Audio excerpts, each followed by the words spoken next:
आप सभी को बहुत सारी शुभकामनाएं। आज हम एक विषय में चर्चा करेंगे और वो बड़ा ही मुख्य विषय है पाप। सवाल ये पैदा होता है कि पाप क्या है। किसी से भी आप पूछिए पाप क्या है तो आपको पाप की व्याख्या तो नहीं देंगे, पाप की परिभाषा तो नहीं बताएंगे। वो पाप के प्रकार आपको बता देंगे कि पाप तो चोरी है, वही विचार है, लालच है, घमंड है, क्रोध है, ईर्ष्या है, मूर्ति पूजा है। लेकिन मेरे भाई बहनों, ये तो पाप के प्रकार हैं। असल में पाप क्या है?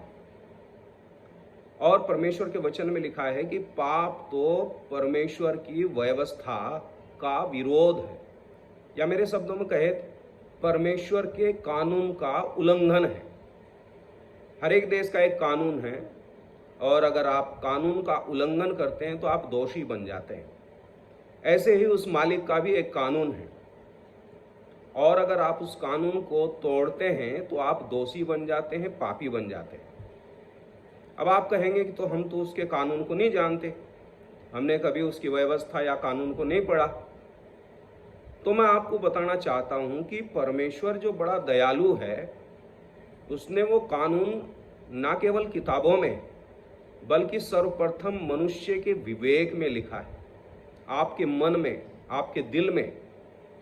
मैं आपको बताना चाहता हूँ एक छोटी सी घटना। जब मैं मात्र 10 साल का था तो बाग में गए हम आम तोड़ने के लिए। उस समय तो मुझे मालूम नहीं था परमेश्वर की व्यवस्था या उसके कानून का या चोरी का या पाप का।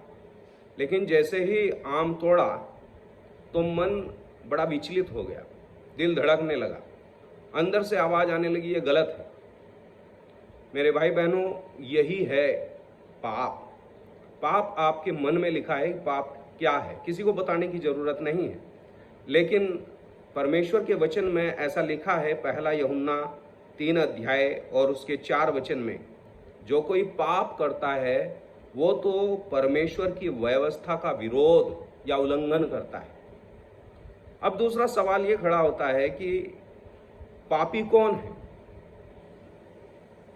और परमेश्वर के वचन में ऐसा साफ लिखा है रोमियो 3 अध्याय के 23 वचन में कि सब पापी हैं। ऐसा कोई भी व्यक्ति नहीं जो ये कह सके कि मैंने कोई पाप नहीं किया। हम बचपन से लेकर बुढ़ापे तक जब तक मरते हैं, कहीं ना कहीं कुछ न कुछ गलतियां, मूर्खताएं, पाप होते हैं।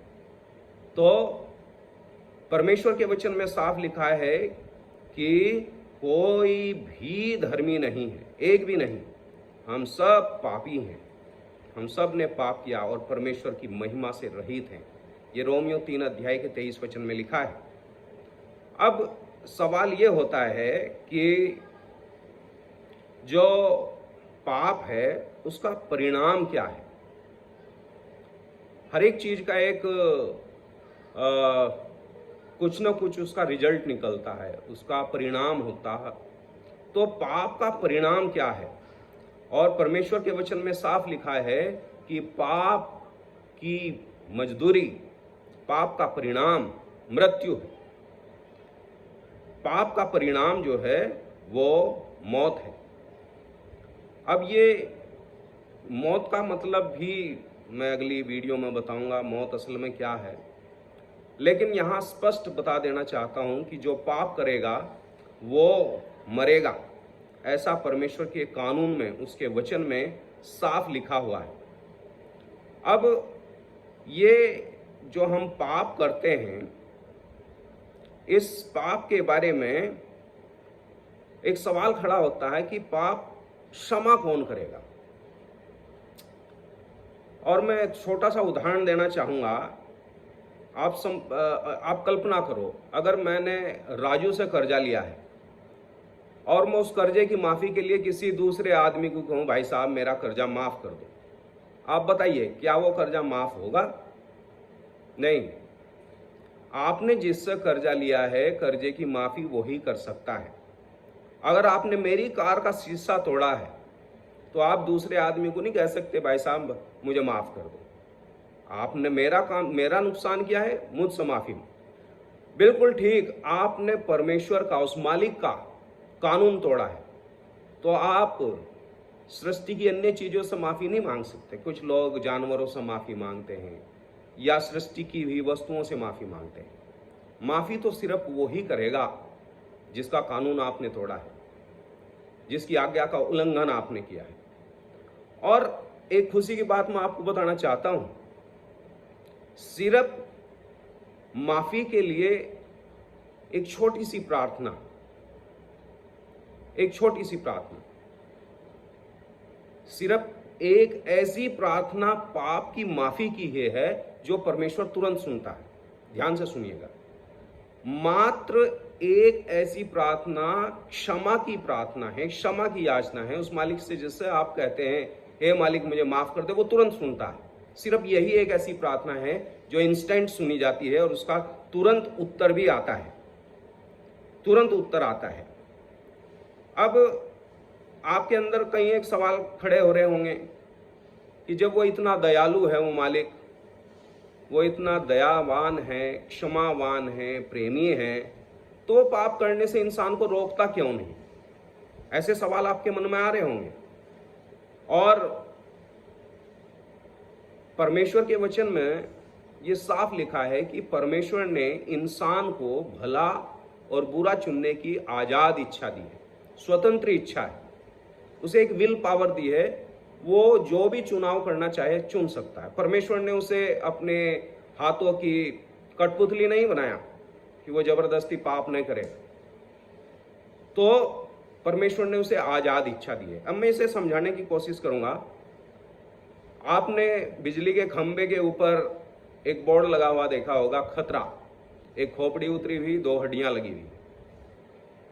अब आपको मालूम होना चाहिए कि अब आप कहो कि मैं तो बिजली का तार पकड़ूंगा, कोई मुझे रोके, आपको रोकने के लिए कोई नहीं आएगा, लेकिन वहां लिख दिया है खतरा। मेरे भाई बहनों, परमेश्वर ने पाप के लिए आपके मन में लिख दिया है खतरा। जैसे आप कोई गलती करते हैं, आपकी धड़कनें बढ़ जाती हैं, धक धक धक धक, आपके अंदर बेचैनी होती है, आपको अंदर से लगता है कि कुछ गड़बड़ है। समझ लो परमेश्वर आपको इंडिकेशन दे रहा है, खतरा है। और परमेश्वर आपको रोकेगा नहीं, लेकिन निर्देशित करेगा, इंस्ट्रक्शन जरूर देगा, एक खतरे का बोर्ड आपके मन में जरूर लगा देगा। अब आपके मन में सवाल हो रहा होगा कि जब हमें मालूम हो गया कि पाप क्या है, उसके कानून को तोड़ना, पापी कौन है? हम सब, पूरी मानव जाति पापी है। और पाप का परिणाम क्या है? पाप का परिणाम मौत है, ना केवल इस धरती की मौत बल्कि नरक की मौत। और पाप क्षमा कौन करेगा? पाप क्षमा वो करेगा जिसका आपने कानून तोड़ा है। और उस परमेश्वर के वचन में लिखा है, यह बात सच और हर प्रकार से मानने के योग्य है कि यीशु मसीह पापियों का उद्धार करने के लिए इस जगत में आए। वो पापियों को बचाने के लिए इस दुनिया में आए, पापों की क्षमा वही करेंगे। अब सवाल खड़ा होता है कि पाप कैसे क्षमा होंगे? और परमेश्वर के वचन में साफ लिखा है कि यदि हम अपने पापों को मान लें तो वह हमारे पापों को क्षमा करने और हमें सब अधर्म से शुद्ध करने में विश्वास योग्य और धर्मी है।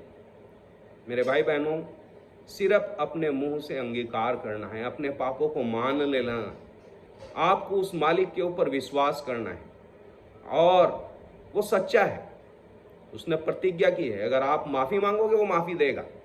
अगर एक बच्चा गलती करता है, उसके माँ बाप नाराज हैं, लेकिन वो जाकर अपने मम्मी या पापा से बोलता है पापा सॉरी, उसके माता पिता तुरंत माफ कर देते हैं। बिल्कुल ठीक, परमेश्वर पिता है, वो तुरंत हमें माफ करेगा। और चाहे हमारे पाप छोटे हो या बड़े, आप सोच सकते हैं कि ये पाप छोटा है या बड़ा है या उससे भी बड़ा है। पाप पाप है, छोटा हो या बड़ा, पाप की सजा मौत है। लेकिन खुशी की खबर यह है कि पाप को माफ करने के लिए वो तैयार है। बस आपको क्या करना है? आपको सच्चे मन से कहना है, हे परमेश्वर मैं पापी हूँ, आप मेरे पाप माफ कर दो। हे प्रभु यीशु, आप मेरे दिल में आ जाओ। आज से आप मेरे प्रभु, मेरे मुक्तिदाता बन जाओ, मेरे ऊपर दया कर दो। प्रभु माफ कर देगा। 1 सेकंड, 10 सेकंड की प्रार्थना होगी मुश्किल से, प्रभु आपका जीवन बदल देगा। प्रभु माफ़ी करने के लिए तैयार है। सिर्फ पाप क्षमा की प्रार्थना परमेश्वर तुरंत सुनता है। प्रभु इस वचन के पढ़े जाने पर और मनन करने पर और ध्यान करने पर आप सब लोगों को आशीष दे। धन्यवाद।